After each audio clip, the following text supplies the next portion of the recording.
Hello friends, कैसे हो। स्वागत है आप सभी का कौशी टेक्निकल में। दोस्तों, आज की इस वीडियो में हम बात करेंगे पॉलीटेक्निक सेकंड सेमेस्टर के अप्लाइड फिजिक्स सेकंड के बारे में। इंपॉर्टेंट क्वेश्चन आंसर बताऊंगा। ये जो है चैप्टर सेकंड के इंपॉर्टेंट क्वेश्चन आंसर है।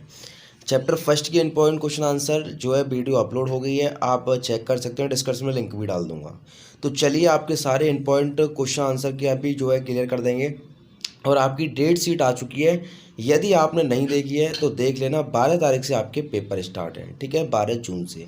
तो सभी छात्र अपना पढ़ाई में ध्यान लगा लें। और सभी छात्रों के इंपॉर्टेंट क्वेश्चन टॉपिक बता दूं कि सभी छात्र जो कमेंट करते हैं, कमेंट कर दीजिए करो। जो है व्हाट्सएप पे मैसेज मत किया करो, क्योंकि टाइम लगता है, रिप्लाई नहीं हो पाता है, फिर आप गुस्सा होते हो, सर रिप्लाई नहीं देते हो। तो टाइम इतना नहीं मिल पाता है। लेकिन आप जो कमेंट में ज़्यादातर पढ़ता हूँ, तो सभी छात्रों में बता दूं। चलिए इंपॉर्टेंट क्वेश्चन आंसर बता देता हूँ। चैप्टर नंबर सेकंड, जिसका नाम आप देख पा रहे होंगे, ध्वनियों के लक्षण एवं पराध्वनि, ठीक है ना। तो अब मैं आपको बता दूं क्या क्या इसमें जो है इंपॉर्टेंट है और क्या क्या नहीं है। आपको पहले बता दूं कि क्वेश्चन नंबर पे आप ध्यान मत देना, केवल और केवल क्वेश्चनों पे ध्यान देना, क्योंकि मैं जो है इंपॉर्टेंट है वही कराऊंगा, सारे नहीं कराऊंगा, ठीक है ना। चलिए मैं आपको स्टार्ट करता हूँ। सबसे पहले तो इन दो प्रश्नों को कर लेना। ध्वनि की गुणवत्ता की परिभाषा लिखिए। ये कभी कभार 4 या 5 नंबर में भी आ जाता है, थोड़ा आपको बड़े रूप में लिखना है, ठीक है ना।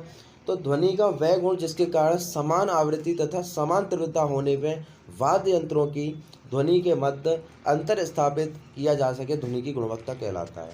बात समझ में आ गई। नेक्स्ट देखते हैं, नेक्स्ट क्वेश्चन क्या कह रहा है।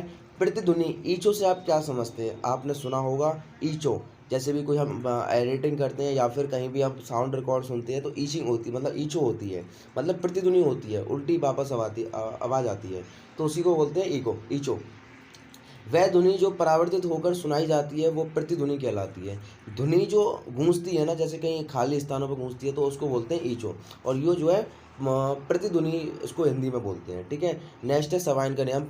3 नंबर में आता है सवाइन का नियम, इसको जरूर ध्यान कर लेना, क्योंकि पिछली साल भी आया है और ये दो मतलब 2-3 बार से आ भी चुका है। तो पहले मैं आपको बताऊँ सवाइन का नियम क्या है। किसी सतह पर ध्वनि अवशोषण गुणांक का मान खुली खिड़की के एक वर्ग मीटर क्षेत्र तथा सतह का वह क्षेत्रफल जो 1 वर्ग लीटर मीटर खुली खिड़की के समान प्रतिध्वनि अवशोषण करता है, वो अनुपात ही के बराबर होता है। जो अनुपात के बराबर होता है, मतलब क्या होता है कि एक जो है गुणांक का मान खुली खिड़की के वर्ग के मीटर क्षेत्रफल तथा सतह के क्षेत्रफल के 1 वर्ग मीटर की खिड़की के समान होता है, उसे ईचो प्रति अवशोषण करता है, ठीक है ना। यही होता है, अनुपात के बराबर होता है। तो दोस्तों नेक्स्ट क्वेश्चन की ओर चलते हैं, ये भी इंपॉर्टेंट है, इसको देख लीजिएगा।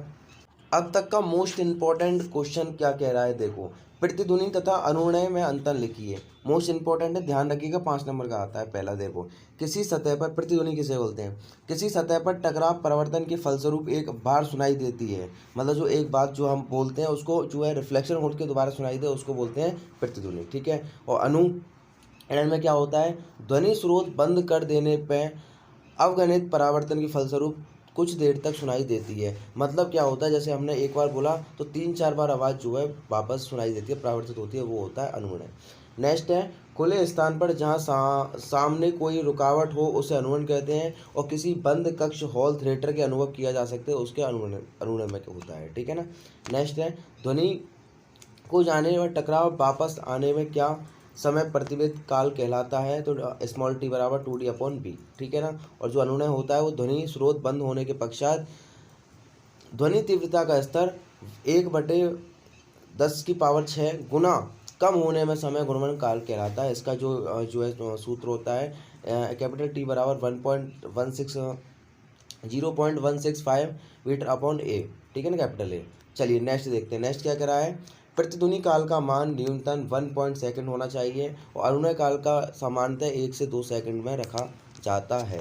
नेक्स्ट देखते हैं, प्रतिध्वनि काल को नियंत्रण नहीं किया जा सकता, लेकिन कक्ष के पर्दे कुशल इत्यादि लगाकर अनुनय काल को नियंत्रित किया जा सकता है। मतलब कि जो ईचो होता है उसको नियंत्रण नहीं किया जा सकता, लेकिन जो अनुनय को किया जा सकता है।